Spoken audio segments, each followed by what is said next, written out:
सुप्रभात बच्चों, कैसे हैं आप सब। मैं आशा करती हूँ कि आप सभी अच्छे होंगे और अपने घर पर होंगे। मैं कृपाली पीजीटी हिंदी विषय से स्प्रिंगडेल सीनियर सेकेंडरी स्कूल में आप सभी का स्वागत करती हूँ। आज हम पढ़ेंगे कक्षा 8 की पाठ संख्या 7, जिसका नाम है क्यों निराश हुआ जाए। अब ये जो पाठ है ये लिखा है हजारी प्रसाद द्विवेदी जी ने। मैं आपको बता दूं कि हजारी प्रसाद द्विवेदी हिंदी साहित्य के बहुत जाने माने लेखक माने जाते हैं, जिन्होंने कुटज, अशोक के फूल और न जाने कई सारे बहुत सारे अपने निबंध लिखे हैं और उन्होंने समाज की वास्तविकता को दर्शाने का प्रयत्न किया है। तो इस पाठ में भी आप समझेंगे कि किस प्रकार से ईमानदार जो एक चरित्र है उसे मूर्खता का रूप दे दिया गया है। अब हजारी प्रसाद द्विवेदी इस पाठ के माध्यम से समझना चाह रहे हैं कि मैं मानवता किस प्रकार से समझूं। या तो मैं मानवता को पूरी तरीके से मूर्ख समझकर बैठ जाऊं, या फिर कहीं ऐसा समझूं कि आज भी हमारे समाज में कहीं ना कहीं इंसानियत बाकी है। तो इस प्रकार वो बहुत भ्रम की स्थिति में है कि ईमानदार होना सही है या फिर पूरी तरीके से इंसानियत को खो देना गलत है। तो इस प्रकार हजारी प्रसाद द्विवेदी बताते हैं। तो शुरू करते हैं हमारा ये पाठ, जिसका नाम है क्यों निराश हुआ जाए। ये जो पाठ है अब देखते हैं, इसमें मेरा मन कभी कभी बैठ जाता है। किसका? हजारी प्रसाद द्विवेदी जी स्वयं अपने आप को इस पाठ में मुख्य चरित्र के रूप में मानते हुए कह रहे हैं कि मेरा मन कभी कभी बैठ जाता है। समाचार पत्रों में ठगी, डकैती, चोरी, तस्करी और भ्रष्टाचार के समाचार भरे रहते हैं। यानी कि कभी कभी समाचार पत्र ऐसे भरे रहते हैं कि उनमें सिर्फ और सिर्फ खबर आपको डकैती, चोरी, कहाँ पर अपराध हुआ है, कहाँ पर किसी को हत्या की गई है, तस्करी हुई है, भ्रष्टाचार के मामले, तो पूरा अखबार इसी से भरा रहता है। आरोप प्रत्यारोप का कुछ ऐसा वातावरण बन गया है कि लगता है देश में कोई ईमानदार आदमी ही नहीं रह गया। आरोप प्रत्यारोप यानी एक दूसरे पर आरोप लगाने की जो भावना है वो इस कदर बढ़ती जा रही है कि ऐसा लग रहा है कि ईमानदार आदमी तो अब इस देश में रह ही नहीं गया है। हर व्यक्ति संदेह की दृष्टि से देखा जा रहा है। हर व्यक्ति के ऊपर आज के टाइम में संदेह किया जाता है। अब संदेह किस बात का? सभी को एक दूसरे पर किसी ना किसी बात को लेकर शक बना ही रहता है, क्योंकि हमारे देश में अपराध ही इतने बढ़ गए हैं कि हमारे देश में चोरी की भावना, चोरी, चकारी, हत्याएं, ये सभी इतना अपराध बढ़ गया है कि हम सभी को संदेह की दृष्टि से देखना स्वीकार कर रहे हैं। जो जितने ही ऊंचे पद पर है उनमें उतने ही अधिक दोष दिखाई देते हैं। यानी जो जितना ऊंचे पद पर है, आप देख सकते हैं हमारे समाज में भी, हमारे देश में भी जो लोग मध्यम वर्ग के परिवार हमेशा डूबता ही जा रहा है, उसको किसी प्रकार का कोई सम्मान नहीं है। किसके सामने? जो व्यक्ति ऊंचे पद पर है, जो कलेक्टर है, जो राजनीति में काम कर चुका है या कर रहा है, जो नेता है, इन सभी को आप देख सकते हैं कि सिर्फ और सिर्फ देश पर इनका ही राज्य है और उनमें अधिक दोष दिखाई देते हैं। एक बहुत बड़े आदमी ने मुझसे एक बार कहा था कि इस समय सुखी वही है जो कुछ नहीं करता। यानी द्विवेदी जी कह रहे हैं कि मुझे एक बार बहुत पहले एक आदमी ने कहा था कि इस समय वही सुखी है जो कुछ नहीं करता। यानी आज के टाइम में आप जो कुछ भी करो आपको संदेह की दृष्टि से ही देखा जाएगा, चाहे वो कार्य आपने सत्य की दृष्टि से क्यों ना किया हो। जो कुछ भी करेगा उसमें लोग दोष खोजने लगते हैं। यानी हम जो भी कार्य करें उसमें आज का समय ऐसा आ गया है कि सभी में दोष ही दिखाई देता है। उसके सारे गुण भुला दिए जाएंगे और दोषों को बड़ा चढ़ाकर दिखाया जाने लगेगा। दोष किसमें नहीं होते, यही कारण है कि हर आदमी दोषी अधिक दिख रहा है, गुणी कम या बिल्कुल ही नहीं। यानी आज के समय में गुण एक प्रकार का जो अच्छा प्रकार था वो तो हट ही गया है पूरी तरीके से। स्थिति अगर ऐसी है तो निश्चय ही चिंता का विषय है। यानी कि बहुत बड़ा चिंता का विषय है कि अगर मनुष्य में सिर्फ और सिर्फ दोष ही ढूंढे जाए। क्या यही भारतवर्ष है जिसका अपना सपना तिलक और गांधी ने देखा था? रविंद्रनाथ ठाकुर और मदन मोहन मालवीय का महान संस्कृति सभ्य भारतवर्ष किस अतीत के गहर में डूब गया। यानी कि जिस प्रकार से मदन मोहन मालवीय, रविंद्रनाथ ठाकुर, तिलक, बाल गंगाधर तिलक और महात्मा गांधी अपने देश को जिस प्रकार का बनाना चाहते थे, क्या यह भारतवर्ष उस प्रकार का है? क्या अतीत के गहर में डूब गया है? आर्य और द्रविड़, हिंदू और मुसलमान, यूरोपीय और भारत आदर्शों की मिलन भूमि, मानव महासमुद्र क्या सूख ही गया? मेरा मन कहता है ऐसा क्यों नहीं सकता। हमारे महान मनीषियों के सपनों का भारत है और रहेगा। भारत हमारे महान ऋषि मुनियों का, हमारे महान लोगों के सपनों का भारत है और वो वैसा ही रहेगा। यह सही है कि इन दिनों कुछ ऐसा माहौल बना है कि ईमानदारी से मेहनत करके जीविका चलाने वाले निरीह और भोले भाले श्रमजीवी पिस रहे हैं। यानी जो ईमानदारी से कार्य कर रहे हैं, अभी भी मैंने बताया आपको कि ईमानदारी को तो एक प्रकार से मूर्खता का नाम दे दिया गया है। ईमानदारी से मेहनत करने वाले जो जीविका चला रहे हैं, अपना घर परिवार चला रहे हैं, जो मध्यम वर्ग के परिवार है या उससे नीचे जो गरीबी रेखा पे आ रहे हैं, वो बेचारे सिर्फ और सिर्फ अपनी मेहनत की कमाई कर रहे हैं, लेकिन वो श्रमजीवी पिस रहे हैं किसके नीचे? ये इन ऊंचे लोगों के नीचे। और झूठ तथा फरेब का रोजगार करने वाला फल फूल रहा है, यानी जो झूठ और फरेब से अपने कार्य को कर रहा है वो इस संसार में सत्य माना गया है। ईमानदारी को मूर्खता का पर्याय समझे जाने लगा है। सच्चाई केवल भीरू और बेबस लोगों के हिस्से पड़ी है। सिर्फ और सिर्फ सच्चाई कहाँ है? बेबस लोगों के हिस्से में।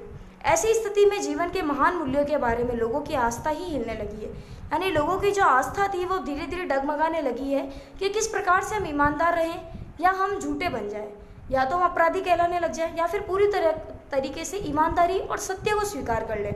लेकिन लोग इसके बारे में हिचकिचाने लगे हैं, उनका सोच और डगमगाने लगे कि हमें किस रास्ते की ओर चलना चाहिए, क्योंकि अभी ईमानदारी का जो कह सकते हैं आपके पलड़ा भारी नहीं होकर जो अपराध है, जो चोरी है, जो झूठ है, उन सब का पलड़ा भारी है।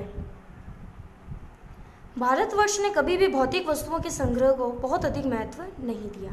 भौतिक यानी जो दिखावटी वाली वस्तुएं हैं उनको भारतवर्ष ने कभी भी संग्रह को अधिक महत्व नहीं दिया। उसकी दृष्टि से मनुष्य के भीतर जो महान आंतरिक गुण स्थिर भाव से बैठा हुआ है वही चरम और परम है। यानी जो भारतवर्ष है, जो भारतवर्ष में रहने वाले लोग हैं, उन्होंने कभी बाहरी वस्तुओं को, जो दिखावटीपन है, उसको अधिक महत्व नहीं दिया। उसकी दृष्टि में मनुष्य के भीतर यानी मनुष्य के अंदर हृदय में जो उसके आंतरिक गुण है, जो दया भावना है, जो अच्छे गुण है, जो सम्मान है, जो इज्जत है, उन सभी को चरम पर रखा।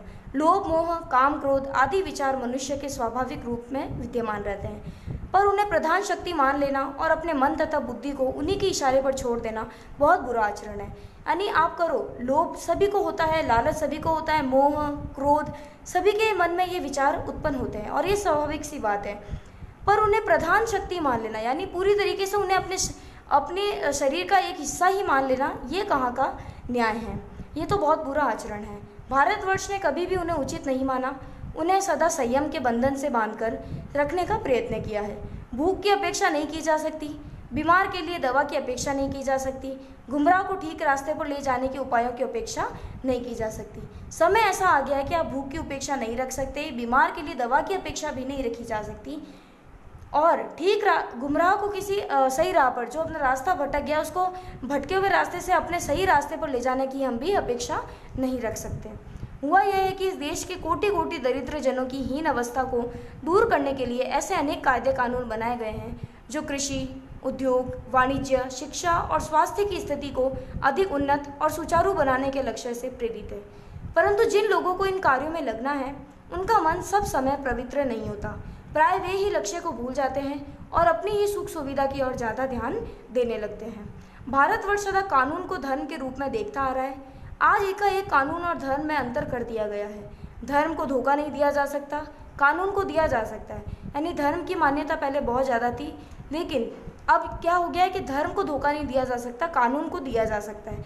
यही कारण है कि जो लोग धर्म भीरू यानी कि जो लोग धर्म को अत्यधिक मानते हैं, वे कानून की त्रुटियों से लाभ उठाने में संकोच नहीं करते। इस बात के पर्याय प्रमाण खोजे जा सकते हैं कि समाज के ऊपरी वर्ग में चाहे जो भी होता रहो, भीतर भीतर भारतवर्ष अब भी यह अनुभव कर रहा है कि धर्म कानून से बड़ी चीज़ है। भारतवर्ष की यही मान्यता है कि धर्म कानून से भी बड़ा होना चाहिए। अब भी सेवा, ईमानदारी, सच्चाई और आध्यात्मिकता के मूल्य बने हुए हैं। वे दब अवश्य गए लेकिन नष्ट नहीं हुए हैं। आज भी वह मनुष्य से प्रेम करता है, महिलाओं का सम्मान करता है। कौन? धर्म। धर्म के बारे में बात की जा रही कि भारतवर्ष का जो धर्म है वो आज भी मनुष्य से प्रेम की भावना रखता है, महिलाओं का सम्मान करता है, झूठ और चोरी को गलत समझता है, दूसरों की पीड़ा पहुंचाने को पाप समझता है। हर आदमी अपने व्यक्तिगत जीवन में इस बात का अनुभव करता है। समाचार पत्रों में जो भ्रष्टाचार के प्रति इतना आक्रोश है वह यह साबित करता है कि हम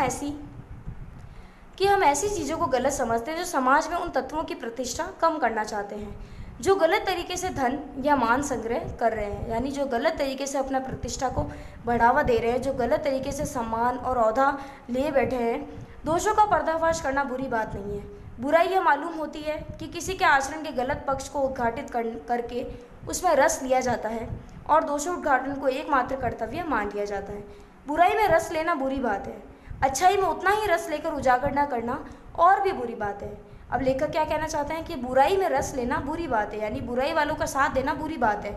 अच्छाई में उतना ही रस लेकर उजागर न करना, यानी आपके अंदर अच्छाई छुपी हुई है लेकिन आप फिर भी बुराई के आगे अपनी अच्छाई को नहीं दिखा पा रहे हैं, उजागर नहीं करना चाह रहे, तो वो और भी बुरी बात है, वो बुराई से भी बहुत बुरी बात है। सैकड़ों घटनाएं ऐसी घटती है जिन्हें उजागर करने में लोक चित्त में अच्छाई के प्रति अच्छी भावना जगती है।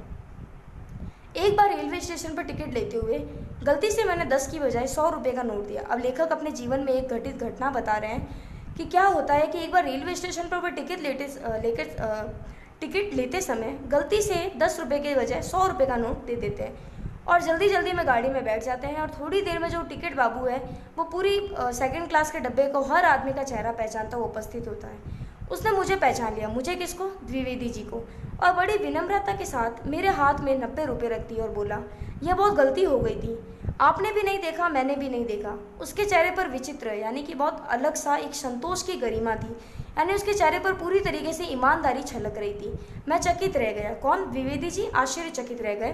कैसे कहूँ कि दुनिया में सच्चाई और ईमानदारी लुप्त हो गई है। एक तरफ वो इतनी सारी जो अभी आपको ऊपर तक उन्होंने पूरा जो वर्णन किया उसमें बताया गया है कि किस प्रकार से भ्रष्टाचार को मौका मिलता जा रहा है, किस प्रकार से भ्रष्टाचार आगे होता जा रहा है, लेकिन आज एक उनके साथ ऐसी घटना घटित हुई है जिसमें ईमानदारी पूरी तरीके से छलक रही है। तो वो यही कहना चाह रहे हैं, वो बहुत असमंजस की स्थिति में हैं कि सच्चाई और ईमानदारी लुप्त हो गई है। वैसी अनेक अवांछित घटनाएं भी हुई है, परंतु यह एक घटना ठगी और वंचना की अनेक घटनाओं से अधिक शक्तिशाली है। एक बार मैं बस में यात्रा कर रहा था। मेरे साथी, मेरी पत्नी और 3 बच्चे भी थे। बस में कुछ